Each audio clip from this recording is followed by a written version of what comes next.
अस्सलाम वालेकुम गाइस, कैसे आप लोग। तो यार हम सीरीज ही हार चुके हैं। पहले मैंने वीडियो नहीं बनाई क्योंकि पहला जो वनडे था वो रमज़ान के कोई आखिरी के दिनों में हुआ था। फिर उसके बाद ईद आ गई, ईद पे एक वनडे मैच हुआ तो वो मुझे ईद पे बिल्कुल भी टाइम नहीं मिला। और आप सबको पता है, वैसे बात है सब मुसलमानों को ईद मुबारक। अब तो यार ईद भी गुजर गई है, लेकिन लेट ईद मुबारक जिन जिन लोगों ने ईद मनाई है। ईद पे बिल्कुल टाइम नहीं मिला। आपको पता है ईद पे कोई आ रहा होता है, कोई जा रहा होता है। 10 मेहमान आ रहे होते तो 1400 मेहमान जा रहे हो तो समझ तो आ नहीं होती ईद पे क्या हो रहा होता है। उसमें तो बस यही बंदा दावत कर ले तो यही बहुत बड़ी बात होती है। तो उसमें टाइम बिल्कुल भी मुझे नहीं मिला कि मैं वीडियो बनाऊँ। अब मुझे टाइम मिला है और माशाल्लाह हम व्हाइट वॉश हो चुके न्यूजीलैंड से। न्यूजीलैंड की ABCD नहीं, E नहीं, F नहीं, Z क्लास टीम, मतलब एंड लेवल की ये टीम है। मतलब न्यूजीलैंड में टोटल जो कॉन्ट्रैक्ट प्लेयर्स हैं ना वो 120-25 हैं। आधे तो IPL खेल रहे हैं, बाकी लीग्स खेल रहे हैं। जो बच गए हैं, जो बिल्कुल मतलब मुझे ये लगता है ये आखिरी के कुछ प्लेयर्स रह गए थे इनके पास, उन्होंने आके हमारे प्रीमियम सुपरस्टार्स को हरा दिया। तो इस सीरीज में हम बात करते हैं, चलिए शुरू करते हैं। देखिए इस 3 मैचों की सीरीज में पाकिस्तान की तरफ से जैसे सबसे ज्यादा रन स्कोर के वो है Babar Azam, booby Bobji the king ने यार 125 के करीब स्कोर किया। मतलब तो क्या है, मसला ये है कि आपकी टीम या तो खेलती है तो पूरी खेलती है, ठीक है। जैसे साउथ अफ्रीका की सीरीज थी, ऑस्ट्रेलिया की सीरीज थी, खेलती है तो पूरी खेलती है वरना नहीं खेलती। अच्छा एक चीज जो मुझे आज तक समझ नहीं आई, जो कि बहुत से लोग बात कर रहे हैं कि ये क्या हो गया, ऑस्ट्रेलिया साउथ अफ्रीका को उनके घरों में आया, उसके बाद पता नहीं क्या हुआ, ट्रांजिशन सीरीज के बाद ये हार रहे हैं। सर आपकी बॉलिंग फ्लॉप हो गई है। आप वापस ऑस्ट्रेलिया और साउथ अफ्रीका की सीरीज उठा के देखें, किसने आपको जिताया? आपको आपकी बॉलिंग ने जिताया। पहला वनडे 200 करके आउट हुए थे। अगर आप मैच आपने बनाया तो अपने बॉलर्स आपने अपनी गेंदबाजी, जो तेज गेंदबाज हैं उन्होंने बना के दिया। दूसरी तरफ आपका जो दूसरा वनडे था आपने 160 पे ऑल आउट कर लिया बैटिंग पिच पे एडिलेड की। तीसरे मैच में आपने 140 पे ऑल आउट कर लिया। तो आपकी बॉलिंग उधर सक्सेसफुल हो रही थी। आप साउथ अफ्रीका चले जाए, पहला वनडे आपकी बॉलिंग ने जिताया, ठीक है वो चेज हो गया था, लेकिन 260 चेज हो जाता है। वो हमारी गंदी बैटिंग थी जिसकी वजह से हमने वो 360 बना लिया था। दूसरे वनडे में हमने पता नहीं को 300 पता नहीं 40 के करीब स्कोर खड़ा कर दिया था। उधर भी आपकी बॉलिंग ने जिताया था। अगर हमारी तो बॉलिंग फ्लॉप होती हमने हार जाना था। तो उधर आपकी बॉलिंग चल रही थी।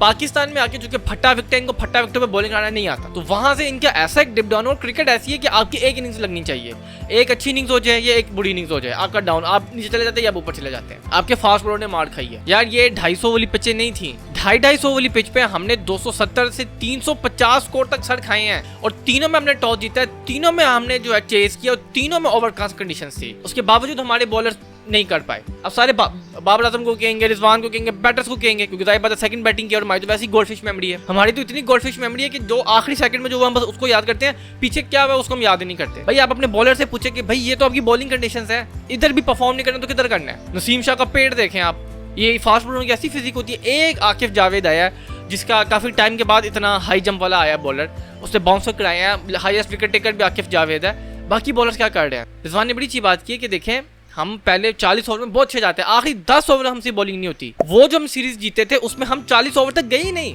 उन दोनों सीरीज में आप देखें 40 ओवर तक हम गए नहीं, और गए तो हमने आखिरी के 10 ओवर में पकड़ा उन्हें। ये स्पेशली ट्राई नेशन सीरीज के बाद से हमारा ऐसा ट्रिकल डाउन इफेक्ट हुआ है कि नीचे जाए जा रहे हैं। अब बहुत से लोग बात करें रिजवान को हटा दो, नहीं जी ना हटाओ इसको, अभी 6 महीने हुए हैं, कम से कम साल 2 साल दो, उसके बारे में उसके बाद बात करना, ठीक है। अब अगले साल T20 वर्ल्ड कप है, वो आप सलमान अली आगा के साथ जाएं, उसके अगले साल वर्ल्ड कप है 2027 में, तो 2027 तक इस बंदे को ODI टीम का कप्तान बनाओ। हाँ अगर 2027 तक परफॉर्म नहीं करते फिर कंसर्न है, लेकिन अभी जुम्मा 8 दिन हुए हैं, 6 महीने उसको हुए हैं अभी। तो आप क्या बैटिंग देख रहे हैं, इमाम उल हक फ्लॉप, बाबर आजम ने 250 की, लेकिन 250 का हमने अचार करना है, अचार डालना है। सो मिडिल ऑर्डर आपका कुछ है नहीं। अच्छा अब बहुत से लोग बात करते हैं यंगस्टर, भाई यंगस्टर ने क्या किया? मतलब मुझे याद है जो हम माशाल्लाह पता नहीं 350 चेस कर रहे थे यार, 240 पे हम 3 थे, तकरीबन 35-37 ओवर हुए थे, तो 240 पे 3 थे। 15 ओवर में हमने 120 चेस करना था, 12 ओवर में 90 चेस करना था, ऑल आउट हो गया सर। 22 रन पे हमने 7 या 6 विकेटें गिराई हैं जैसे बाबर आउट हुआ है। ये दूसरे वनडे की मैं आपको बात बता रहा हूँ, बाबर आउट हुआ उसके बाद सारे आउट हो गए। तैयब ताहिर जिस तरह रन आउट हुआ, इरफान खान जिस तरह रन आउट हुआ, रिजवान जिस तरह आउट हुआ, हमारा कप्तान जो है। तो भाई आपका ठीक है, आपके टॉप ऑर्डर ने रन किए हैं। पहले वनडे भी आपकी 88 रन की पार्टनरशिप थी,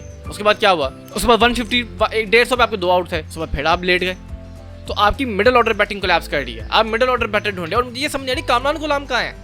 वो साउथ अफ्रीका की सीरीज में इतना शाइन किया, एक उसकी सिर्फ ये चैंपियंस ट्रॉफी तो वैसी पूरी टीम की फ्लॉप गई है, उसके बाद उसको निकाल दिया।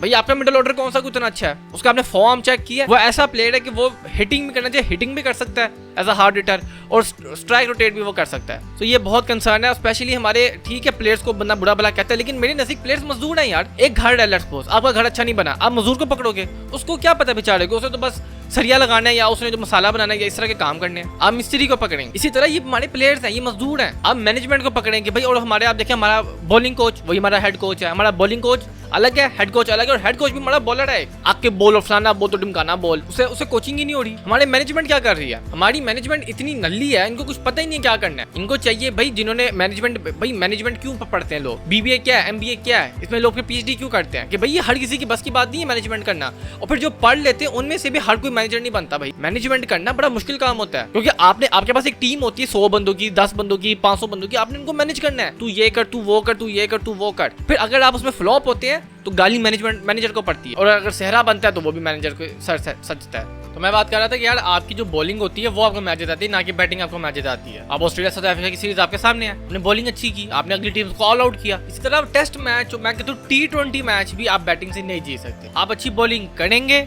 तब भी आप मैच जीतेंगे।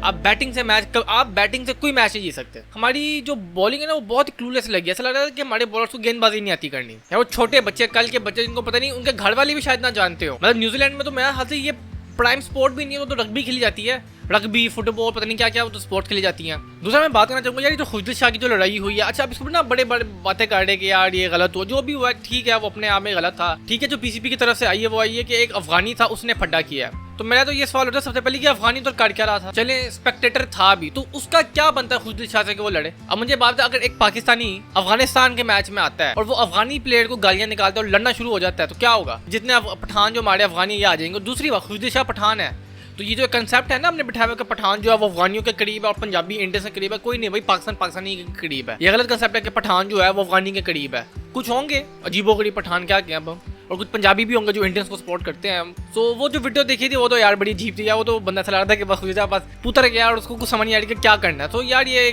नहीं अच्छी चीज़ यार, टू बी ऑनेस्ट मैं चीज़ बताऊँ, पिछले तकरीबन मोटा 80 साल से ये जो 3 मुल्क है ना हमारे जो पड़ोसी आजू बाजू है, इंडिया, अफगानिस्तान, कुत्ते की तरह सर हम लड़ रहे हैं और लड़ते रहेंगे। ये भूल जाए कि दोस्ती होनी है, क्योंकि कोई आसार दिख नहीं रहे मुझे। ठीक है, टीवी पे आके जी I love you, I miss you कर लिया, 2 पाकिस्तानी प्लेयर, इंडियन कप्तान, पाकिस्तानी कप्तान एक दूसरे में गले लगा लिया, हाथ में हाथ मिला लिया। भाई वो होती है स्टंट कि भाई वो क्या मीडिया वाले कहते सारा आप ये करे, व्यूज आएंगे और पैसे आएंगे, आपको इतने पैसे देंगे, ये तो वो कर लेते, वो एक्टिंग कर रहे होते हैं। रियलिटी में सर रियलिटी बहुत खराब है। जो खुजदिल शाह ने किया पता नहीं असल में क्या हुआ है, उसने क्या कहा है ये तो वल्लाह ही जानता है, या वो खुजदिल शाह खुद जानता है। तो ये होना नहीं चाहिए था। आगे PSL आ रहा है तो तैयार हो, जो PSL के लिए हमारे सारे शहजादे जो हैं वो PSL में लंबे लंबे छक्के मारेंगे, और हमारी गेंदबाजी भी फुल ऐसे आएगी कि विकटे तौर हमारी बॉलिंग होगी। और आखिर में PSL का गाना आया और वो गाना बड़ा अजीब सा आया, मुझे कुछ समझ नहीं आई उस गाने की। अली भाई बस ऐसा अपने डोले दिखा रहे हैं, बस देखो मेरे मसल है, देखो मैं कितना फिट हूँ। और मुझे बात समझ नहीं आती, 4 सिंगर और 4 सिंगरों से तुम लोगों ने गाना गवाया है। और ये मैं देख रहा हूँ पिछले तकरीबन मैं लगा लूँ PSL 5 के बाद से एक भी अच्छा गाना नहीं आया। PSL 6, 7, 8, 9, 10 हर PSL में कंट्रोवर्सी हुई कि ये गाना अच्छा नहीं है। और मैं ये बता दूं कि इस साल का PSL मुझे नहीं लगता कि ये शायद सक्सेसफुल हो, क्योंकि जो हमारी टीम की कारकर्दगी है T20 में और वनडे में दोनों में। तो अगर हम चैंपियंस ट्रॉफी जीते होते, इंडिया को हराया होता, सीरीज जीते होते, ये तो शायद मैं कहता कि शायद PSL की हाइप होती। और शायद मैं ये कह सकता हूँ शायद लाहौर का जो स्टेडियम है कदाफी स्टेडियम शायद वो फुल हो। सो इस साल लाहौर को सबसे ज़्यादा मैचेस मिले एज यूजुअल, पिंडी को कम मिले, कराची को तो गालिबन 3-4 ही मैच मिले, गालिबन टोटल 5 मैच मिलेंगे ज़्यादा कराची में। और अब वो सारे कराची वाले बड़े चीखे मारे कि भाई हमें क्यों मिले, तो सारा बातें कहाँ हैं कराची में। मुझे तो बस वो PSL फाइनल मुझे याद है जो पिछला हुआ था वो फुल था। उसके अलावा जितने इवन कराची का मैच जब कराची में होता है तो कराची का क्राउड नहीं आता सर। नेशनल स्टेडियम में भुट्टो बैठे होते हैं, मेरे ख्याल से शायद इसीलिए स्टेडियम खाली होता है। तो लाहौर का स्टेडियम मुझे लगता है कि शायद वो भर जाए, क्योंकि लाहौरी तो स्टेडियम भर देते हैं। वो तो शुगल मेले में आए तो वो कौन सा मैच देखने आए होते हैं, वो तो बस आते हैं शुगल मेला करते हैं, ठीक है जी, नारेबाजी की और वापस आ गए, वो तो शुगल मेले के लिए होता है। लेकिन एक चीज़ है कि यार ये प्लेयर्स को उठाना पड़ेगा PSL, प्लेयर्स की अच्छी परफॉर्मेंस होगी तो PSL उठेगा। प्लेयर्स अच्छा परफॉर्म करेंगे, उनके अपने रन होंगे, इंटरनेशनल की मैं बात कर रहा हूँ, पाकिस्तान को मैचेस जिताएंगे तब PSL की ब्रांड बनेगा सर। तो अगर आपको मेरी वीडियो पसंद आई है तो लाइक शेयर कमेंट सब्सक्राइब कर दीजिएगा। एक और सीरीज हम हार चुके हैं, PSL में मुलाकात करते हैं, तब तक के लिए अलविदा।